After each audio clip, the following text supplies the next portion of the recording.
Hi guys, welcome. Danny here from the Magic Junk Drawer on Volume 10, Stories from the A&P Vault. We had a lot of nicknames for customers. Some of them were endearing, some of them not so much. We had, well, the Coupon Queen. This woman knew how to buy exactly enough. How do I explain it? All right, so say the bonus card. Say we were selling toothpaste and it was on sale with the bonus card for 99 cents. And then she had a coupon for 50 cents. A&P doubled the coupon. So now we really owed her a penny because 50 cents would take off $1, but with the card it only came to 99 cents. So she had a knack for figuring out how to get everything down to nothing. And then she used to, or she said that she used to donate all this stuff to the, I think it was the Army. She used to donate the stuff, and it was very nice of her to do this. I'm not saying that. It was very nice of her to take her time and do this. The problem is, A&P, ShopRite, they're not meant for wholesale. They're retail stores. So we're not making any money here, and we have to limit things. You know, you may see when you go into ShopRite, limit 4 or limit 1 per person, because you can't have somebody coming in there and buying out the whole shop because we can't afford to replace it. Like then we would just be giving out rain checks, and the one thing is the store loses a ton of money on rain checks. So you really want to make sure that you have enough for everyone, and it's not always so easy to figure. You know, you don't always know how many people are coming in. You know, it's not always, the forecast isn't always precise. And the thing is that she would come in and do it. She would send her daughter in, she would send her neighbor in, she would send her friend in, and they would wind up leaving with so much stuff that they didn't pay anything for. And yes, they were going to donate it, but we couldn't allow this. And you know, when you told her that, like, it was like a big thing, and like she was going to write to corporate and she was going to do this, like, you're allowed to do it for the 4 you're entitled to, and you can come back tomorrow and do it for 4, but you can't spend the whole day going out the front door and coming in the outdoor and around and around. So that became a huge issue because she would be buying so much stuff that there wasn't enough left for the other people, and that's why they have to impose a limit on it. So that was one. I think that she also called herself the Coupon Queen or the Coupon Lady or something like that. So there was that. There was this guy, the yogurt guy. The yogurt guy. He would not buy yogurt unless he had it in. It had to be in the cardboard case. That's how he wanted it. Now, the kids can't scan the cardboard case because, once again, we're not a wholesale store. We're a retail store. So it's only programmed to scan by, so the kid would have to open up the thing. Well, the guy would have a freak out. He would freak out if you opened it. So what he would do is he would bring up 1 yogurt, and then that kid would scan the 1 yogurt 12 times.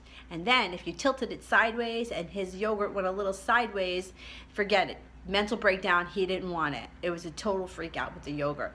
So whenever we saw the yogurt guy, you know, people tend to run in different directions because nobody wanted to have to deal with him. And he was not nice. He was always very rude. The yogurt guy's here. Yeah. Yeah, and then there are some people that, like, not only have you seen them in your store, but you could be in another store and see this person giving the employee there just, you know, just as much of a hard time as you've had. And then all of a sudden you feel like this instant bond with this ShopRite employee because you know what they're going through. You feel their pain because you live it. And you have to let them know, yeah, I know her, and she's a real pain in the ass. There was only one woman in all the years that I've worked there, and there were many, that was so unbelievable that there were not even words for her. My first encounter with her, I was the front end manager, so I had the authority to close lanes and open them as I saw fit.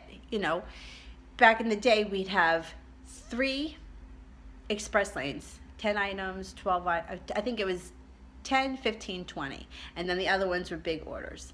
But now here it is a Sunday afternoon, and the big lines are backing up. There's nobody on Express. I moved somebody over to register too, and I felt so bad about this. I took this woman who was a regular, always bagged her stuff, would wait online for 10 hours and never say boo. I was like, no, come on, come over to 2, I'll bag for you, we'll get you out here quick. I took her. She didn't want to go. She said, no, I'll wait. And I'm like, no, come on.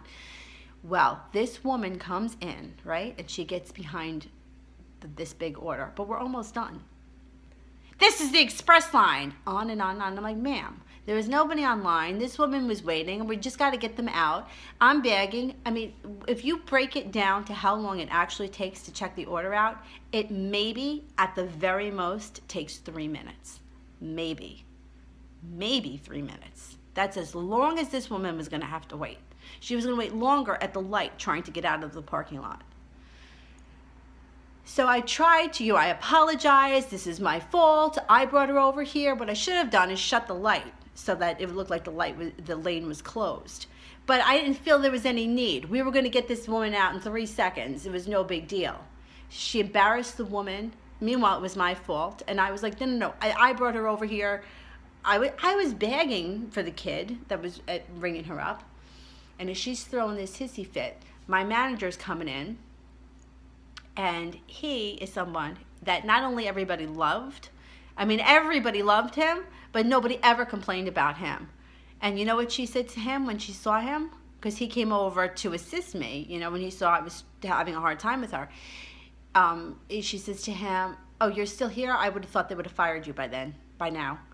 It was then that I knew that this woman was off her rocker, because there was no way that anybody was going to think that way of him. I mean, maybe one of my other managers possibly, but not him. Like, he was just like my grandfather. Like, he would give you anything you wanted. Like, he was just not like that. So when she left, he told me, he's like, yeah, I've had trouble with her before. And she didn't show up very often. The last time she showed up, she bought something. It was like a grapefruit, or it was oranges or something. It was something in produce, because I remember it was like 9 o'clock on Sunday night, trying to get everyone out. It scanned wrong. The woman was right. She wanted to show me the sign. I'm like, oh, you're 100% right. I'll give it to you for free. You get it for free. And she just wouldn't stop. This shouldn't happen. And if I make mistakes at my job, people die, and on and on and on. And I'm like, listen, you're working with, we're dealing here with a bunch of kids. They make mistakes. You're going to get it for free. She wouldn't stop. She wouldn't stop. Finally, she says something to me, and for the life of me, I can't remember what the word was. But she says, whatever the word was, and she said, and I bet that you don't even know what that means. Because I told you, people think you work in a grocery store, that you're stupid. So I said to her, I do know what it means. It means this. And you know what? I don't have to take your abuse. They don't pay me to be abused. So if you want to abuse someone, I'll get my manager for you, because I don't need to be spoken to like this. I've given you your money back. I apologized profusely for this, and you still aren't stopping. Now you can take it up with the manager. And she went and she called corporate, and she called my other boss. Call whoever you want. It doesn't matter. I mean, in all the years I worked there, that was the one complaint, and then one other woman. This woman comes in with applesauce, half empty, and in a glass jar. We haven't carried applesauce in a glass jar in 10 years. She wants to return it. Where's your receipt? Oh, I don't have it, but it's your brand. It's my brand, but we don't sell it in glass, and we have it in years. I can't take this back. It's not, we don't, well, you have an attitude, but you always come back here and trying to return stuff that's 10 years old. I'm not taking it back. It's no good. It's rotten. I'm not taking it back. Well, I'm going to complain. Complain, whatever. But in all the years I worked there, those were my 2 complaints, and I remember them very vividly, and I hold my ground to this day. Those 2 women were 100% wrong. Right, if you like what we're doing here at the Magic Junk Drawer, don't forget to like and subscribe, and we will see you soon. Bye.